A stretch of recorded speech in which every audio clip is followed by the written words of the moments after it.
Yo, what's up? What's up? Here's your boy Kenyon. It's October 8th, and it is, let's see if I get the time. What time is it, y'all? What time is it? Ignore the music. I just didn't turn it on, find out what time it is. I'm up here finally getting Lexi cleaned out. It's been a couple of weeks since I washed her. It's 12:41. So I'm cleaning out Lexi. She needed a bath really bad, something horrible. So it's October 8th, 12:41. This beautiful, nice, cool fall day. Give me a second, yo. So in this video, what we're going to talk about is I'm going to talk about what happened with Thomas E. Keller, the reason why I'm not an owner operator there anymore, and what happened, what led to that. And then we're going to talk about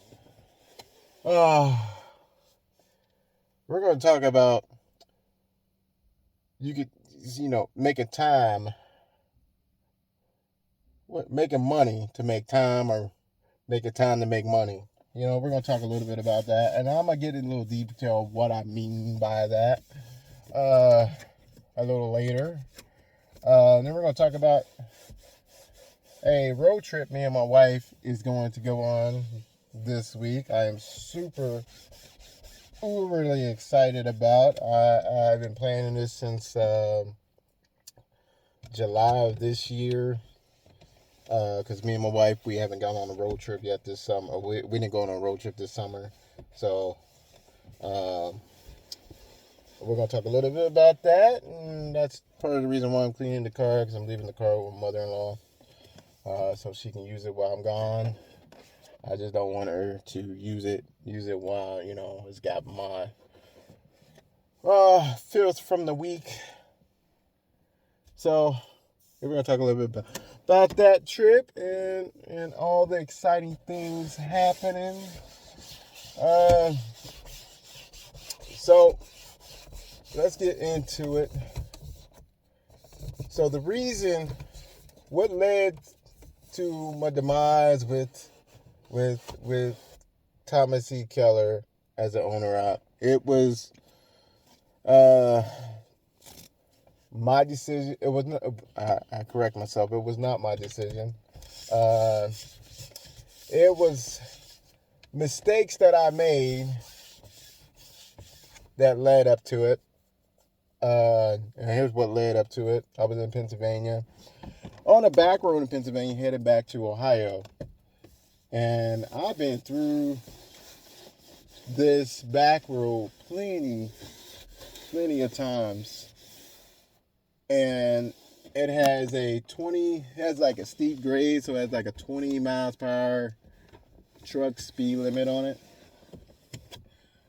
And it has a stop sign at the top of the hill that you're supposed to stop at. All trucks grossing over 80,000 pounds we're supposed to stop at. And then you had the 20 mile per hour speed limit right after that.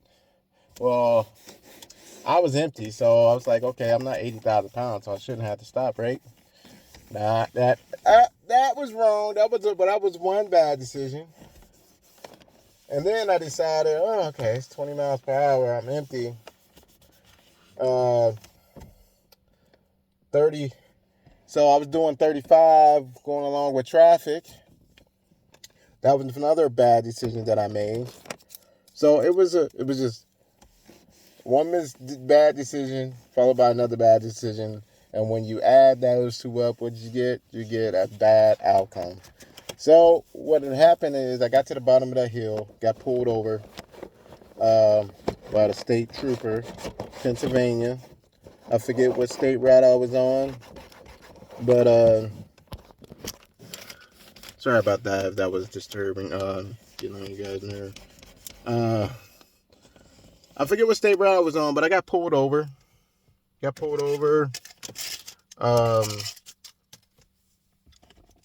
And a cop pulled me over and said, "Hey, we got you at the top of the hill for not One for not stopping at the stop sign up on top of the hill, and the other one was for you were doing 35 in a truck speed limit zone for 20.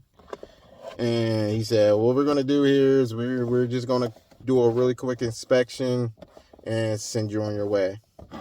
And so I was like, okay, cool.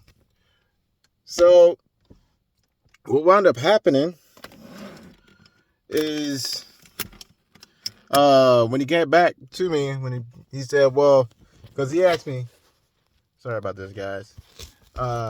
He asked me, did I have instructions in case of an ELD malfunction on the truck? So I'm looking through the truck, and I swear, I promise you, I thought it was somewhere in the truck. And I'm looking in the truck for these instructions in case of an ELD malfunction, and I could not find it. And I really hated to do this, but I had to tell the cop that, hey, I can't find it. I don't know where it is, but I don't have it on here. And I said I need to make a mental note that I need to get that put on the truck when I get back to the terminal. So, needless to say, the cop came back and said, we're going to give you a warning on the stop sign, and we're going to give you a warning on the speed limit. But we are going to give you a citation for not having an ELD malfunction on the truck. And I'm like, okay, cool. I was like, dang, y'all just I got a ticket that a driver should never have to get. And like, that's the easiest preventable ticket that you can prevent from getting is that ticket. And I screwed up and got it. So when I got back to the terminal, of course, Keller was aware about it. I called him, told him what happened. And they have a point system. They go by. I really hate the point system. I really do. I know why they do it, and the problem with a lot of employers, they try to create job security for their employees. You want to feel secure in your job, right? And I just hate that point system because it gives you no job security, because now you got to worry about not getting points, and you got to worry about not getting dinged for points. So now you're worried about the things that you can get points for, and then what you wind up doing, you wind up doing the things to get pointed out. And so I hate the point system, and they pointed me for stuff that didn't even happen with them. That was one other thing that I didn't like about it. The whole situation was I got pointed for stuff that didn't happen with that company. And so once they assessed the points to it, they wound up terminating my contract because I pointed out. Which, I'm going to be honest with you, I was actually kind of relieved, like a big weight off my shoulder was lifted, because one of the reasons why that I was so relieved was because if you're an owner operator out here right now, this is right when the freight market started going to crap. And I tell you what, I was towards the end there anyway, I was struggling to get, as an owner op, to get a check for $1,200. I was struggling to make $1,200. And let me pause this because I'm about to clean the door or what have you. So give me a second. Bear with me. All right, I'm back. Yeah, moving around. So that's why I pointed out. I was struggling to make $1,200 a week. And I was doing good as far as like when I first started the owner op thing, lease to purchase with Keller. I was bringing home 50% of what the truck was making. So that truck was making, I think my best week I got that truck to gross like 8,000. So I wound up bringing home about almost $4,000 that week, and that was my best week. But then after that, it was kind of like grossing like $6,000 a week, and I was bringing home about $3,000 a week. But towards when the freight started going to the shitter, it was getting rough, y'all. I mean, I seen my check going from, and it's still bringing home 50% of the truck. I seen it go from making averaging about $3,000 a week to $2,800 a week, which was still good. It's still good. And then I seen it go from $2,800 a week to about $1,800 a week. I'm like, okay, I can still work with it. It's still owner op money. And then it got to the point where I was averaging about $1,400 a week. I'm like, okay, this is getting a little borderline. I'm starting to question how long is this gonna last. This is when the fuel prices was up and the freight prices was going down. It was just not adding up. I was spending more of the money on the load on the tank than I was making off of it. And then it got to the point where I was making $1,200 a week. And it was getting really hard to make that $1,200 a week. I mean, it was getting rough, y'all. I mean, I was like, I was gonna give it about a month or two because I knew where this was going. I knew where I could see the writing on the wall. I was like, I as an owner up, I'm about to head to the wonderful world of being an owner up out here and bringing home like $700, $500 paychecks a week. And I said, that is not owner op money. I could be at home to make that money. So I was contemplating on getting out of it anyway. I really was. I was contemplating on turning the keys to that truck. The only thing I hated is because I think I had about one more year left to pay on that truck, and it'll be mine. But even if what happened didn't happen, I think I would have turned the keys in the truck and just said, you know what, let's go local. Because I was thinking about going local anyway. I was thinking about going local. I was kind of getting burnt out being over the road, especially with the level of experience these drivers coming out with these days, getting their CDLs. I swear to God, they're giving these CDLs just to anybody. You got these strutting knuckleheads out here driving a freaking truck like it's their personal car. I've been almost ran off the road at highway speed, dude, not from a four-wheeler. Not from a four-wheeler, y'all. From another freaking truck driver merging onto the interstate. And I said, OMG. I'm about ready to be done driving over the road. Now, I drive local now. Now, same thing can happen as local, but at least when I'm local, my wife don't have to worry about how they going to get my body from whatever state I'm in back to Ohio. And, yeah, I don't have to worry about that. At least I'm already in Ohio, so. Oh, kind of a little dark humor there.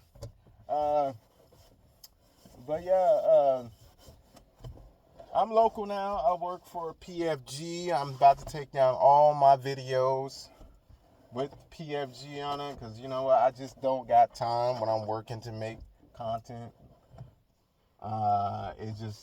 Once I get my workflow going, I'm like focused on my workflow. I'm focused on getting that stuff delivered. And I really like it. I like the physicality of the job. I'm actually on permanently now, so, and I get paid pretty dang on decent. I'm making really good money. I mean, I get paid every 2 weeks, but I make really good money a week.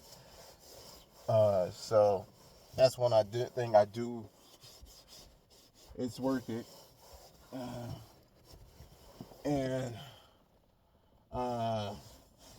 So I'm gonna take down all my videos. I'm gonna leave my over the road stuff on there, but I'm going to take down all the PFG videos and get those off of there.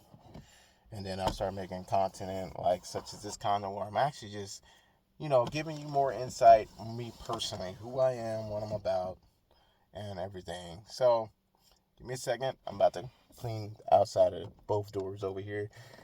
Bear with me again. So, moving on to the next subject, what we're going to talk about. We're going to talk about my quote I quoted earlier. You can spend your time making money. It's an old school song. I don't know if you guys know about that song. That's old school. Or you can spend all your money making time. And why I say that is because I spent 4 years over the road, missing out on doing things with my wife, missing out on family functions, missing out on spending time with family, spending time with my wife, spending, quality time with family. And that's just stuff you don't get back. You don't get back time. You can't make up for time. You can't go back and do it all over again.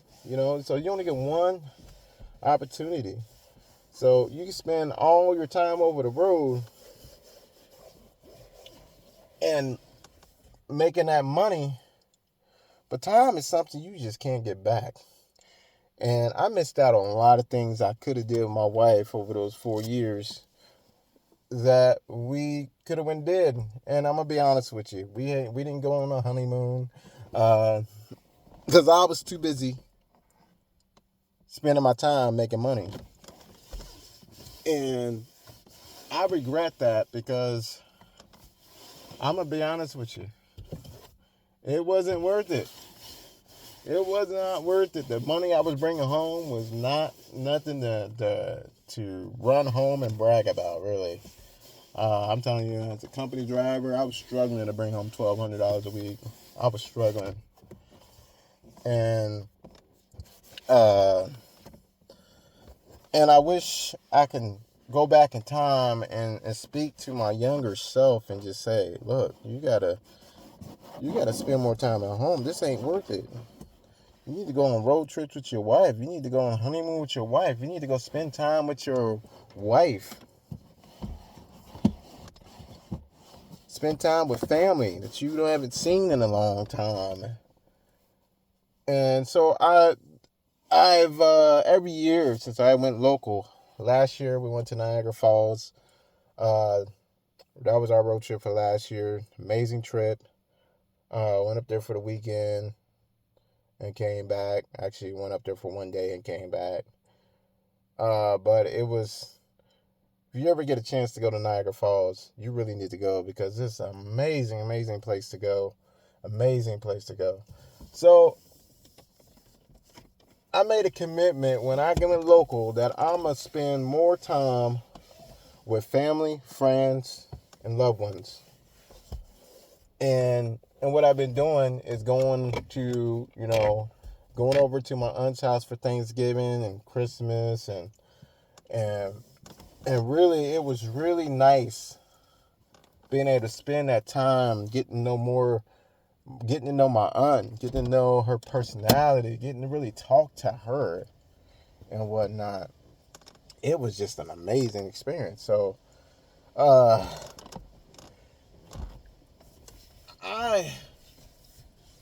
spending more money making time because that's what's more important to me right now. I'm not getting any younger. I'm getting older.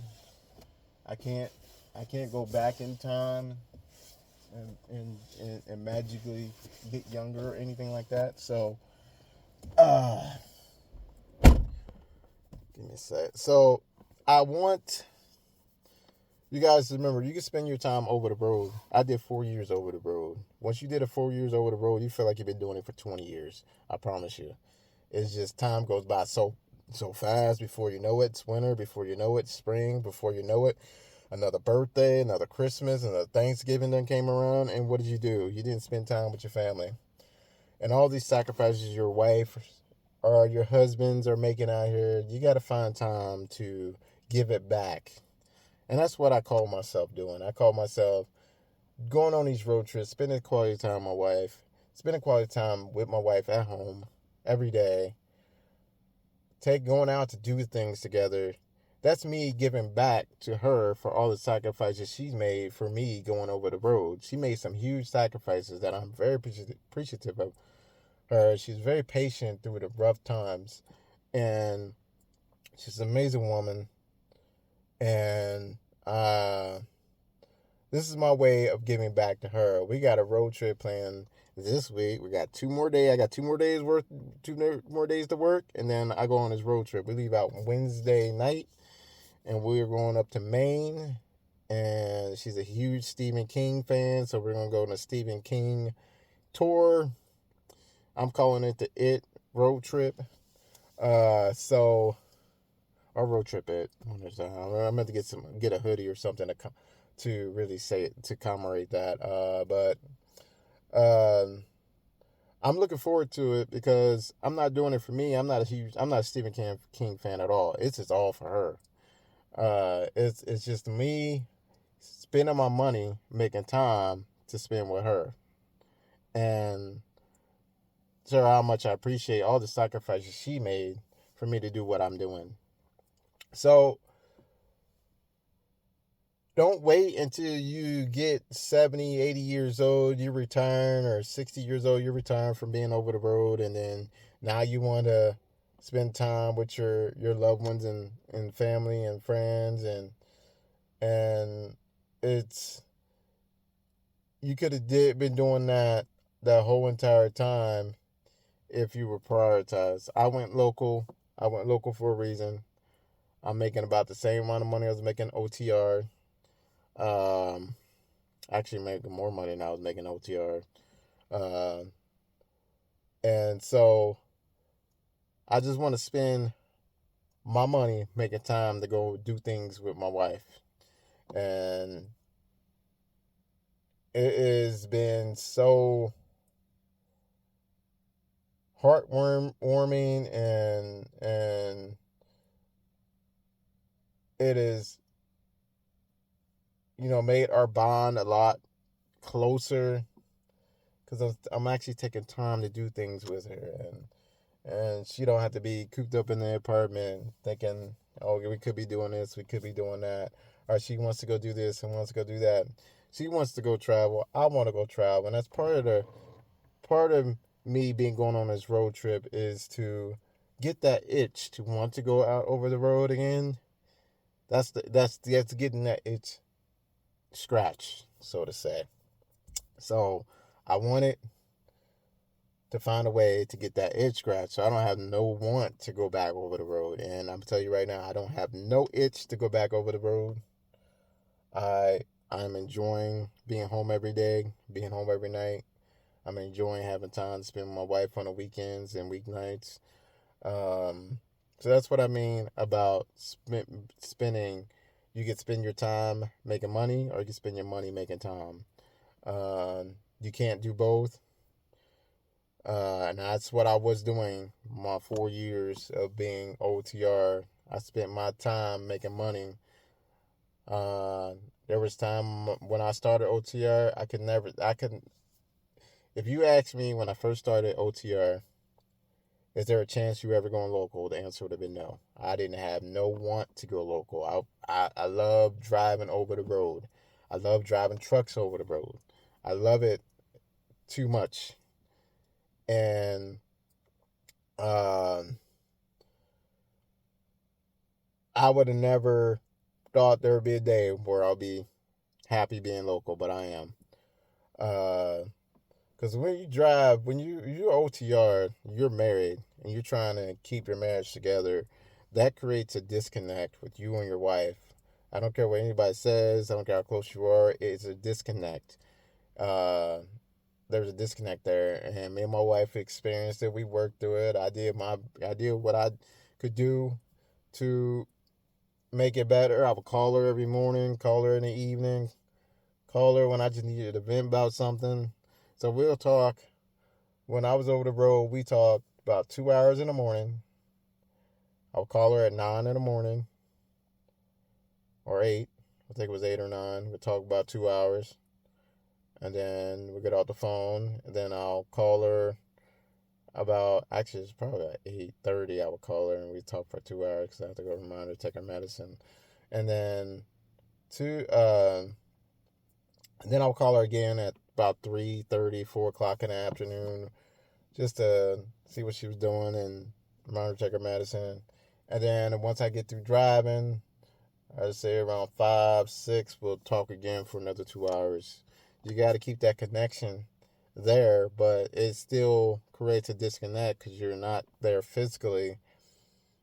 And then when you're at home, you're not at home because you're just trying to get ready to go back out. You just don't have the energy to go want to do anything. You don't want to drive. You don't want to do anything because you've been driving for 3 weeks, 2 weeks, and it just doesn't work. It creates a disconnect, and that is just something that just happens. You don't realize it happens. It just happens, and so again, that's why we go back to spending my money, making time to spend with her. I can't make up for the time that we lost together. All I can do is all I can do is make changes right now. I can do things right now with her. So, uh, if you don't take anything from this conversation, remember that quote from that song, or that verse from that song. You can spend your time making money, or you can spend your money making time. You got to choose which one is more important, and you got to prioritize. At some point, you're gonna get there where you're tired of being over the road. I didn't want to be no, I didn't want to be a driver that was, be doing driving trucks at 80, 90 years old. I did not want to be that driver. Or 70 years old. Did not want to be that driver. Did not want to be that driver being, passes away in a truck. I'm not saying it's bad that other drivers that's happened to other drivers. Some truck drivers are that's all they know. That's all they know. That's all they want to do. That's all they're ever going to do. And I'm not bashing them for it. As long as they're doing what they love and they enjoy doing it and they got that drive still, let them keep doing it. But for me, I can only speak from my situation. I did not see myself driving to that point.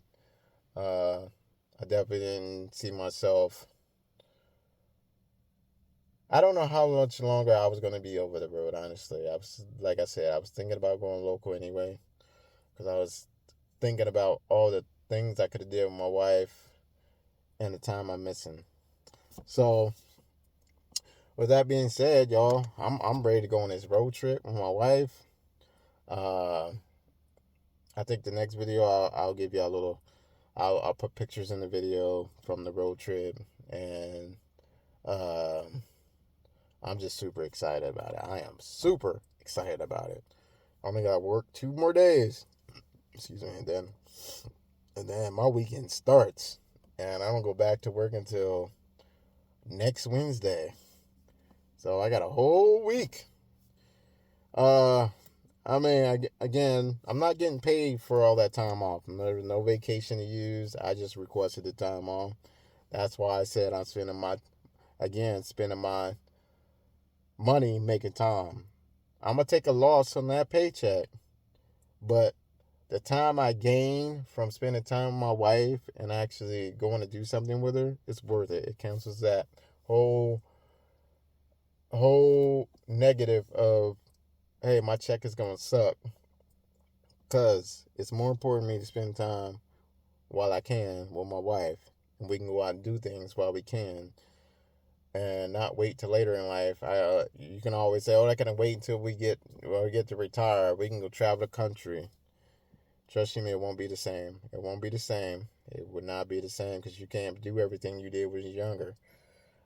So that's another example of me making money to make time.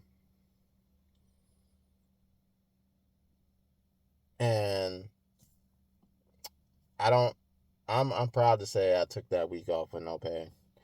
I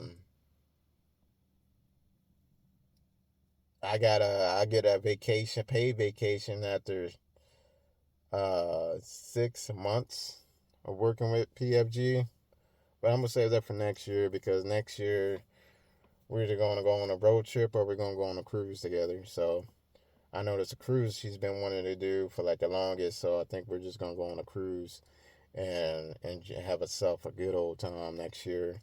Um, Again, making my I spend my money, and that's what I'm doing, spending my money to make time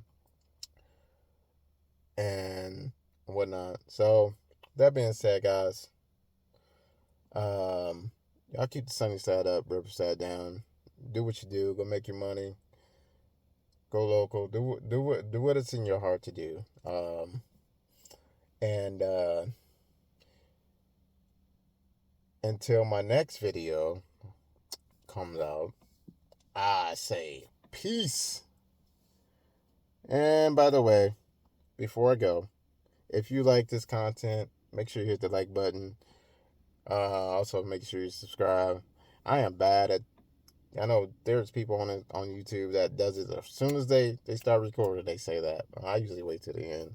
But if you have any want to know anything or want advice when it comes to trucking or anything like that, and or you have any questions, make sure you put them in the comments. I will respond to them. I may make a video about it.